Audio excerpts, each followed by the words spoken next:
Good morning guys. कैसे आप सभी? अच्छे होंगे, मैं बहुत अच्छी हूँ। तो आज मेरा मन था कि आपके साथ अपनी प्रेगनेंसी शेयर करूँ, क्योंकि बहुत टाइम हो गया। तो मैं जो अब न्यू सब्सक्राइबर है उनके लिए बताना चाहती हूँ कि मेरी प्रेगनेंसी जर्नी कैसी रही। तो मैं आपको बताती हूँ, मेरी जो प्रेगनेंसी जर्नी स्टार्ट हुई थी वो कृष्णा लाइफलाइन, जो कि ग्रेटर नोएडा में एक फेमस, समझ लो सब जानते ही हैं, उस हॉस्पिटल से स्टार्ट हुई थी। तो जब से मैंने बच्चा कंसीव किया था, बेबी कंसीव किया, और जब तक हुआ डिलीवरी हुई, तो सब कुछ मेरा, मतलब जिसे बोलते हैं A to Z, मेरा वहीं से चला था। तो वहाँ पे सभी उसे बहुत अच्छे तरीके से जानते हैं हॉस्पिटल को, कृष्णा लाइफलाइन हॉस्पिटल को। तो वो हॉस्पिटल है था, तो मेडिसिन वगैरह सब अच्छे से चली वहीं से, मेरी कुछ अलग नहीं था, सब कुछ वहीं से चला।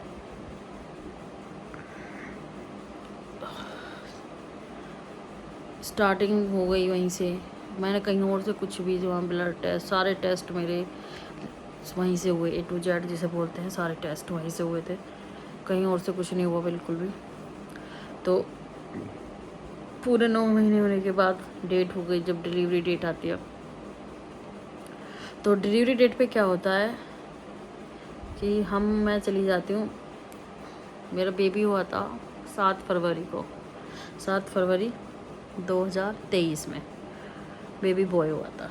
तो डिलीवरी डेट थी मेरी 6 तारीख की, 6 फरवरी की। तो मैं 6 फरवरी की मॉर्निंग में चली जाती हूँ।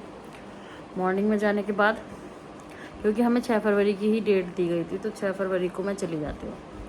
तो 6 फरवरी को जाने के बाद मुझे एडमिट किया जाता है नॉर्मल वार्ड में, जिसमें सभी लेडीज़ थी। तो वहाँ पे ही मुझे एडमिट किया जाता है। एडमिट किया जाता है तो उसके बाद वहाँ पे प्रोसेस होते हैं, सब जो है सभी का ब्लड टेस्ट वगैरह होता है। तो मेरा भी ब्लड टेस्ट हुआ। फिर वैसे भी ऑलरेडी सारे टेस्ट हो चुके थे, पर दोबारा से होता है वो ब्लड टेस्ट वगैरह करते हैं डिलीवरी के टाइम पे, जब डिलीवरी के लिए बुलाया जाता है। तो नर्स आई, नर्स ने मेरा ब्लड टेस्ट लिया। ब्लड टेस्ट लेने के बाद गया वो टेस्ट, और टेस्ट होके जब आए तो मुझे समझ नहीं आया, क्योंकि सब अजीब सा रिएक्ट कर रहे थे मेरी तरफ को। मुझे समझ में नहीं आया कि हुआ क्या है। ब्लड टेस्ट होने के बाद मैं अभी अच्छी खासी यहाँ शिफ्ट हुई थी, और फिर अब मुझे यहाँ से, फिर उस रूम से, नॉर्मल वार्ड से मुझे शिफ्ट किया गया प्राइवेट वार्ड में, कि आपकी डिलीवरी यहाँ नहीं होगी, आपकी डिलीवरी प्राइवेट वार्ड में होगी। तो मैंने सोचा कि पता नहीं क्या इशू है। देन उसके बाद हमें इशू पता चलता है, जो मेन इशू है वो है ब्लड टेस्ट होने के बाद उसमें जो आता है लीवर में इन्फेक्शन, यानी HBsAg नाम की कुछ पॉजिटिव निकला है। तो मैं तो सरप्राइज़ थी, बिल्कुल बिल्कुल सरप्राइज्ड, कि ऑलरेडी सारे टेस्ट हुए थे, और ये ऐसा भी नहीं था कि मैं डिलीवरी के टाइम पे ही गई थी उस हॉस्पिटल में। मैं तो बहुत टाइम से जा रही थी उसमें, सारी मतलब कि कंसीव मैंने उसी में किया, और रेगुलर चेकअप मेरे उसी में हुए, ब्लड टेस्ट मेरा उसी में हुआ। तो मुझे बहुत सरप्राइज, मैं बहुत अचंभे में थी कि ये क्या हुआ। तो बोलने लगे नहीं, आप प्राइवेट वार्ड में शिफ्ट होगे और आप इसमें नहीं रह सकते, क्योंकि आपको जो है HBsAg पॉजिटिव है, लीवर में आपके इन्फेक्शन है, प्रॉब्लम है आपको। तो वहाँ शिफ्ट किया गया, वहाँ का चार्ज अलग दिया हमने। फिर वहाँ पे आए प्राइवेट में, प्राइवेट का चार्ज अलग था, प्राइवेट का चार्ज उन्होंने हमसे अलग लिया, तभी 7-8 थाउजेंड था रूम का। तो हो गया, पूरा दिन चला गया, 6 फरवरी पूरा दिन चला गया, रात हो गई, ऐसे ही दर्द हो रहे हैं, सब कुछ हो रहे हैं, लेकिन कुछ सॉल्यूशन नहीं है। तो फिर बोलने लगे नहीं नहीं, ये वो आगे की बातें जो चलती है। मैंने कहा ठीक है भाई, ऐसे दर्द में पड़े हैं, पूरा दिन चला गया, पूरी रात चली। रात जाने के बाद जब कुछ नॉर्मल नहीं हुआ, तो मेरी मम्मी ने आके मुझसे बोला, और सबसे बोला कि ऑपरेशन करा लो, क्योंकि अब बच्चे में प्रॉब्लम होने लगे, बच्चे में भी धड़कन जो है वो कम होने लगे। बच्चे के लिए भी वो लगाया गया, तो जो धड़कन मापने का होता है, मुझे उसका नाम तो नहीं पता क्या था, तो उसमें रेड लाइन हो जाती थी बहुत टाइम के लिए। तो फिर मेरी मम्मी ने बोला कि अब जो है बच्चे को प्रॉब्लम हो रही है और इसको प्रॉब्लम हो रही है, तो तुम ऐसा करो, ऑपरेशन ही करवा लो। तो मेरे ससुराल वालों से बोला कि अब छोड़ो, मतलब मेरे हस्बैंड से बोला, और तो फिर ऑपरेशन हुआ मेरा। ऑपरेशन के लिए ले जाया गया, भाई साहब ऑपरेशन हो गया, मतलब कि ऑपरेशन होने के बाद बेबी हो गया। इतना सब कुछ सहा मैंने उस टाइम में। वो जो डिलीवरी टाइम था 1-2 दिन का, उसमें पैसे तो गए, कोई दिक्कत नहीं है, पैसे तो गए या नहीं गए उससे कोई प्रॉब्लम नहीं है, जितने जाने थे चले गए। पर पैसे बड़ी चीज़ नहीं है, मैटर पैसे नहीं कर रहे थे, पर मैटर ये कर रहा था कि जब हम आपके हॉस्पिटल में आए हैं, शुरू से फर्स्ट डे से लेके और लास्ट डे जो होता है कंसीविंग का, तब से हम आपके हॉस्पिटल में हैं, और आप इन सब चीज़ों को कैसे इग्नोर कर सकते? क्योंकि ब्लड टेस्ट तो मेरा पहले भी होता और मैंने वो मैडम को दिखाया भी था। तो वहाँ पे मैंने वो चेकअप भी कराए थे, सारे चेकअप वहीं हुए थे, कुछ बाहर से नहीं हुआ था कि कुछ बाहर कराया था मैंने, सारे चेकअप वहीं हुए थे, सब चीज़ दिखाई, ब्लड टेस्ट दिखाए, सब कुछ दिखाया मैडम को। तब उन्होंने कुछ नहीं बताया कि आपका ये है। और जब लास्ट डेट आ गई डिलीवरी की डेट पे, वो बता रहे कि आपका ऐसे ऐसे है, तो परेशानी तो बनती है भाई, हमें पहले से क्यों नहीं बताया गया? और फिर वो अपनी चीज़ों को, मतलब कि अपनी गलतियों को छुपाने की कोशिश भी करते हैं कि नहीं ऐसा नहीं है, हमें नहीं दिखाया गया, ये वो। तो बहुत सी चीज़ें थी ऐसी जो ख़राब की उन्होंने। ऐसा नहीं है कि वो सभी के लिए, सिर्फ़ और सिर्फ ये मेरे लिए है, और सभी के नॉर्मल भी हो रहे थे। ऐसा नहीं था कि नॉर्मल नहीं हो रहे थे, नॉर्मल भी हो रहे थे, ऑपरेशन से भी हो रहे थे। बात नॉर्मल और ऑपरेशन की तो बिल्कुल नहीं है कि नॉर्मल नहीं हुआ मेरा ऑपरेशन से हुआ या कुछ भी, वो बात नहीं है। बात ये है कि जब हमारा जो है फर्स्ट डे से लेके लास्ट डे तक आपके यहाँ पे हमारा इलाज चला है, तो उसमें मैंने ब्लड टेस्ट भी कराया था।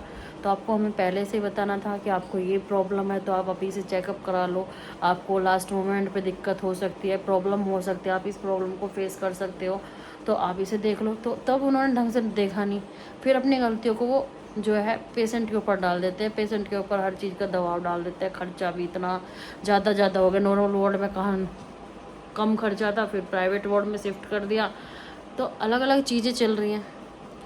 फिर पूरा दिन चला गया ऐसे ही। पैसे एक तरह से भैया बोलूँगी कि उन्होंने पैसे उतारने में कोई कमी नहीं छोड़ी हमसे। पैसे उन्होंने हर बात के पैसे उतारे हैं हमसे कि ये इसके भी ले लो, इसके भी ले लो, उसके भी ले लो, उसके भी ले लो। ऐसा करा कि जैसे हम किसी दूसरे अदर हॉस्पिटल से आए हैं कि आज ही आज पैसे बना लो। पता नहीं क्यों हमारे चेहरे पे क्या लिखा हुआ था, माथे पे पागल वागल था कि जो उन्होंने पैसे उतारे। तो ये जर्नी रही मेरी, मतलब कि प्राइवेट हॉस्पिटल की है। अगर गवर्नमेंट की बात करें तो पता नहीं गवर्नमेंट में क्या होता होगा, जब प्राइवेट में इतना इग्नोर किया जा रहा है चीज़ों को, कि जो चीज़ें हमारी पहले से हमें बता दिया होता तो आज ठीक होती। कल को प्रॉब्लम, इतनी प्रॉब्लम हुई हमें, वो प्रॉब्लम हम फेस ना कर रहे होते। तो जो भी लेडीज़ हैं वो अपना, जो भी प्रेग्नेंट लेडी हैं, जो भी अपना इलाज करवानी है या हॉस्पिटल में, प्राइवेट में, गवर्नमेंट में, तो अच्छे से जो भी आप चेकअप करा रहे हो, जो भी ब्लड टेस्ट करा रहे हो, वो अच्छे से आप उन्हें दिखाओ और उनसे पूछो कोई प्रॉब्लम तो नहीं है, कुछ पॉजिटिव तो नहीं। खुद भी नोटिस करो, मैंने भी नोटिस नहीं किया कुछ पॉजिटिव था या नहीं। मुझे भी इतना नहीं पता था कि क्या पॉजिटिव है, मैंने इतना देखा ही नहीं, क्योंकि मैंने डॉक्टर को दिखा दिया, मैंने कि डॉक्टर ने देख लिया तो सही है। जब उन्होंने नहीं बताया तो कुछ होगा ही नहीं मुझे, तो उन्होंने कुछ नहीं बताया।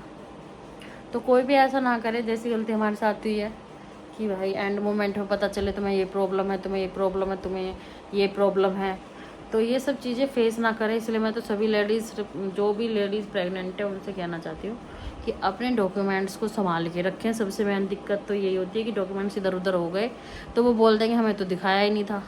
तो अपने पास प्रूफ रखें कि हमने आपको ये दिखाया था, आपने हमें कुछ नहीं बताया। तो सभी से रिक्वेस्ट है। और जो भी लेडीज़ प्रेगनेंसी के टाइम पे प्रेग्नेंट होती है, मुझे ये पता चला अपनी प्रेगनेंसी के बाद कि जब हम प्रेग्नेंट होते हैं तो हमें सबसे ज़्यादा क्या है, अपना ख्याल खुद रखना पड़ता है कि हमें क्या करना है, क्या नहीं करना। और मेरा मानना ये है कि प्रेगनेंसी के टाइम पे ना जितना ज़्यादा हो सके उतना काम करना चाहिए, क्योंकि मेरे साथ ये हुआ कि बच्चेदानी का मुंह नहीं खुला, जबकि मैंने काम तो ठीक ठाक किया। एक्सरसाइज जो एक्सरसाइज बताते हैं, बटरफ्लाई वाली, डक वाली, बहुत सारी एक्सरसाइज जो बताते हैं, जो भी डॉक्टर बताते हैं, वो करनी चाहिए। तो एक्सरसाइज कंटिन्यूसली करनी चाहिए और वर्क भी करना चाहिए अपना, तभी जो है बच्चा आराम से नॉर्मल हो सकता है। नहीं तो ज़्यादा चांसेस तो अब जो है ऑपरेशन के ही बन जाते हैं, ज़्यादातर ऑपरेशन ही हो रहे हैं। तो बस यही बताना चाहते थे कि ये सब चीज़ हुआ मेरे साथ, और किसी के साथ रिपीट ना हो। तो अपने डॉक्यूमेंट्स को दोबारा चेक कराएं। मैं डॉक्टर से बोले कि आप दोबारा इसे रीड करें जिससे कि आने वाले टाइम में आपके साथ कोई प्रॉब्लम ना हो। और ये सिर्फ मेरी बात है, मैंने किसी अदर पर्सन के लिए नहीं बोला, ना किसी अदर लेडी के लिए बोला। जो मेरे साथ हुआ वो मैंने आपके साथ शेयर किया है, ठीक है। तो जो भी लेडीज़ प्रेग्नेंट है ज़्यादा से ज़्यादा उसे लाइक करें, सब्सक्राइब करें और कमेंट करें, बताएं मुझे अपनी अपनी राय।